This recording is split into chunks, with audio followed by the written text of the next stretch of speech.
Bre. Apa sih jam berisik apa? Ci, sekarang tanggal berapa? Sekarang lah ya juga sekarang tanggal berapa ya? Jangan berisik ya, kalian lagi ujian. Pak, sekarang tanggal berapa? Loh, sekarang tanggal 17.000 sebelum Masehi. Masehi siapa? Loh ya dia. Dia siapa ya?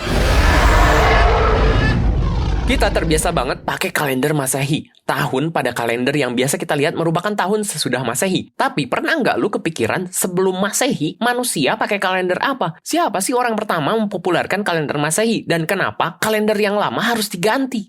Masehi yang sering kita dengar sebenarnya berasal dari bahasa Arab, yaitu Al-Masihi, yang merujuk pada Nabi Isa. Kata tersebut lalu diserap ke bahasa Indonesia menjadi Masehi, yang digunakan untuk penanggalan yang diawali dengan kelahirannya Nabi Isa. Kalender tersebut sering juga dikenal dengan kalender Gregorian. Lalu, sebelum pakai sistem Masehi, kalender apa yang dipakai manusia? Ternyata, peradaban kuno punya kalendernya masing-masing, bre. Mesir kuno memakai kalender Surya, yaitu sistem 365 hari dalam satu tahun yang cukup akurat pada zamannya. Cina juga punya kalender lunisolar yang telah mereka gunakan ribuan tahun sebelum Masehi. Bangsa Sumeria dan Babilonia menggunakan kalender bulan. Mereka mengandalkan fase bulan untuk menentukan tanggalnya dengan siklus 19 tahun. Mirip sama kalender Hijriah berarti ya, bre? Secara struktur dan metode memang mirip, bre. Sama-sama menggunakan fase bulan dan awal bulannya ditentukan oleh pengamatan visual bulan sabit atau hilal. Namun dari segi tujuan, penggunaan dan penyesuaian tahunnya berbeda. Dan kalender terakhir yang punya peran paling besar di zaman sebelum Masehi adalah kalender Romawi.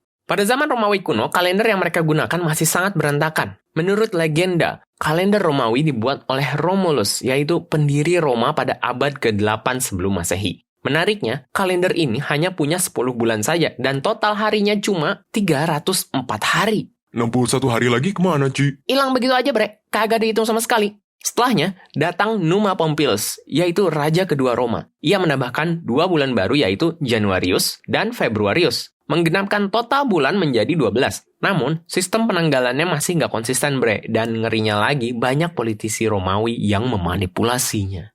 Kekacauan pada sistem penanggalan terus berlalu hingga akhirnya pada tahun 46 sebelum Masehi, datanglah tokoh penting yaitu Julius Caesar. Ia beserta Sosigenes, yaitu astronom dari Alexandria, Mesir, melakukan reformasi pada sistem kalender yang ada. Lalu, lahirlah kalender Julian. 1 tahun pada kalender Julian dihitung menjadi 365,25 hari. Setiap 4 tahun sekali ada penambahan 1 hari yang biasa kita sebut tahun kabisat. Kalender Julian lebih stabil sistem penanggalannya dan mulai dipakai secara resmi pada tahun 45 sebelum Masehi. Fakta menarik dari kalender Julian, ada kesalahan kecil yang menumpuk. Tahun Julian lebih panjang 11 menit dari tahun matahari yang asli, dan selama 1600 tahun kesalahan tersebut mencapai 10 hari. Masehi datangnya kapan, bre? Masih lama nggak? Kalender Masehi sebenarnya dirancang pertama kali oleh Dionysius Exiguus, seorang biarawan pada abad ke-6 Masehi. Jauh banget, bre. Awalnya cuma dibuat dengan tujuan agar umat Kristen dapat menghitung Paskah mulai dari kelahiran Yesus, bukan dari penanggalan Romawi yang mereka anggap pagan pada masanya. Tapi dengan perkembangan teknologi, sekarang kita tahu kalau kelahiran Masehi yang dimaksud lahir sekitar tahun 4-6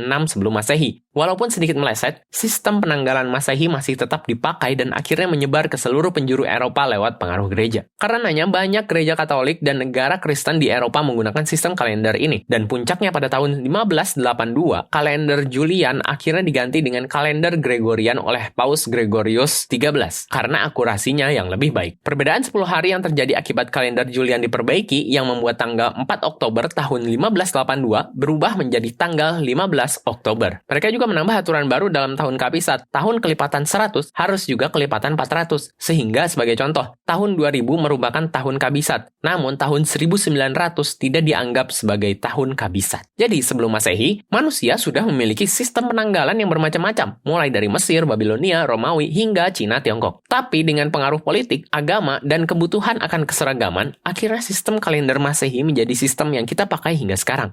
Kalau kalian suka sama sejarah kayak gini, coba tulis di kolom komentar topik apa lagi yang menarik buat kita bahas. Jangan lupa like, subscribe, follow, dan share ke teman lu yang belum tahu asal-usul kalender Masehi. Jadi sekarang itu kapan?